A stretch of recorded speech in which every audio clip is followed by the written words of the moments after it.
তোমার জন্য। Hi everyone, আসসালামু আলাইকুম। This is me Mithila blog থেকে সবাই কেমন আছেন? আজকে আমার বাসা থেকে মানে আম্মু আর কি আম্মুর বাসা থেকে আমার শ্বশুর বাড়িতে হচ্ছে ইফতার পাঠাবে। তো বিয়ের পরপর নাকি যখন প্রথম রোজা থাকে তখন নাকি খুব ধুমধাম করে ইফতার পাঠানো হয়। এরকম একটা ইফতার আমি যখন বারহাটায় থাকতাম, আমার ফুপ্পিদের বিয়ে হয়েছে, ফুপ্পিদের বিয়ের পরপর হচ্ছে ইফতার পাঠানো হয়েছিল। তখন মনে আছে যে এত এত ইফতারি করা হয়েছিল। আমার এমনি সময় অনেক কম বয়স, ছোট্ট পিচ্চি তখন, তবু আমার একটু একটু মনে আছে। তো আব্বু হচ্ছে রোজা শুরু থেকেই বলছিল কি কি পাঠাতে হবে না পাঠাতে হবে। তো সেভাবেই রেডি করা হয়েছিল। আস্ত মুরগি দেওয়া হয়েছিল, তারপর হচ্ছে বুট, আলুর চপ, বড়া, বেগুনি, রোস্ট, পোলাও, গরুর মাংস, খাসির মাংস, ফ্রুটস, অনেক রকমের পিঠা ছিল, অনেক অনেক পিঠা ছিল। পিঠা জানি কি কি যে আইটেম করছে, সব করা হয়েছে। বাড়ি থেকে মানুষ আসছে, সুন্দরভাবে ডালা সাজানো হয়েছিল, ডালার মতো করে সাজানো হয়েছে। তারপর হচ্ছে থালা সাজানো হয়েছে, যেটাকে সদরপাতা বলে বিয়েতে, এরকম সাজানো হয়েছে। ভিডিও তো দেওয়া আছে। স্বপ্নিল খুব হেল্প করছিল, সেটা হচ্ছে আমার ছোট ভাই মাহাতের বন্ধু। ও সুন্দরভাবে ডালাগুলো হচ্ছে সাজাচ্ছিল, সুন্দরভাবে প্যাকেট করছিল। এই হচ্ছে অবস্থা। খুবই সুন্দরভাবে ওরা ডেকোরেশন করেছে। আমি যদি কিছুই করি নাই, শুধু ভিডিও করছি আর কিছু করি নাই আসলে সেদিন। কারণ এই আগের দিন হচ্ছে আমার অনেক শপিং করতে হয়েছিল। ময়মনসিংহ থেকে আমি খুবই টায়ার্ড ছিলাম, মানে খুব শরীর খারাপ ছিল। সো বাসার মানুষ ছিল যেহেতু, সবাই মিলিয়ে করছে। মামিও হেল্প করছে, আমার বউ মামি অনেক হেল্প করছে। এই আর কি সব মিলে হচ্ছে করা হয়েছিল। আলহামদুলিল্লাহ সব ভালো মতো হচ্ছে পৌঁছে গিয়েছে আমার শ্বশুর বাড়িতে। তবুও নাইট শিফট করে চলে আসছিল। মিতু সেদিন রাতের বেলা আমাদের বাসায় ছিল। এই ব্যাগটা আমি নিয়েছি অ্যাপ প্লাস স্মার্ট বিডি থেকে, অনেক বেশি কিউট, আপনারা কিন্তু নিতে পারেন। গতকাল ময়মনসিংহতে ছিলাম দুজন, তারপর মিতু আমাদের বাসায় রাতের বেলা ছিল। তারপর সবাই মিলে, আমি, মাহাতি, তপু, মিতু, সবাই মিলে আমরা চলে যাব আমার শ্বশুর বাড়িতে। কষ্ট করেছে স্বপ্নিল।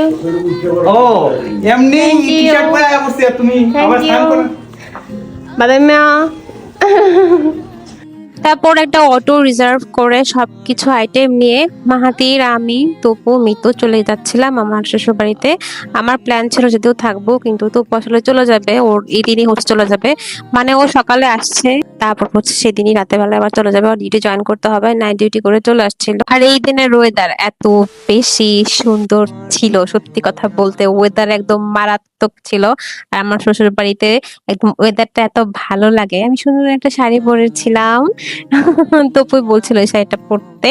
ওয়েদার আসলে এত সুন্দর ছিল, আমি জাস্ট দেখতেছিলাম। আর বাতাস, এত বাতাস, খুবই আরাম আরাম ফিল লাগছিল সুন্দরভাবে। তো একটু সামনেই হচ্ছে আমরা পৌঁছে যাব। মাহাতি ইং সিং করে ভিডিও করতেছিল। এটা হচ্ছে সুন্দর একটা পুকুর ঘাট। এই পুকুর ঘাটটা আমার সব থেকে বেশি পছন্দের।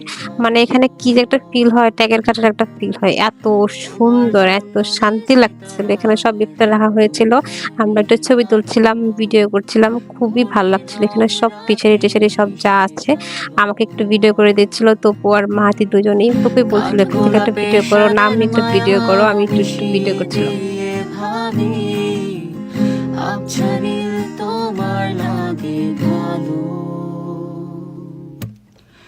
ভাবনা আমার শিমুল ডালে লালচে আগুন জ্বালে মহুয়ার বনে মাতাল হাওয়া খেলে এক মুঠো রোদ আকাশ ভরা তারা ভিজে মাটিতে জলের নকশা করা মনকে শুধু পাগল করে ফেলে তোমায় ঘিরে এতগুলো রাত অধীর হয়ে জেগে থাকা তোমায় ঘিরে আমার ভালো লাগা। সবাই এসে ইফতার গুলা নিয়ে গেল। নিয়ে যাওয়ার পরে হচ্ছে আমি ডাইনিং এ সবাই, আমি, অপু, আমার দেবর, মিতু, সবাই মিলে হেল্প করে হচ্ছে সবকিছু ডাইনিং এ রেডি করেছি। অনেক মানুষ এসেছে। আজকে এই পর্যন্তই। Till then take care, tata, bye bye, আল্লাহ হাফেজ, থ্যাঙ্কস ফর ওয়াচিং, বাই।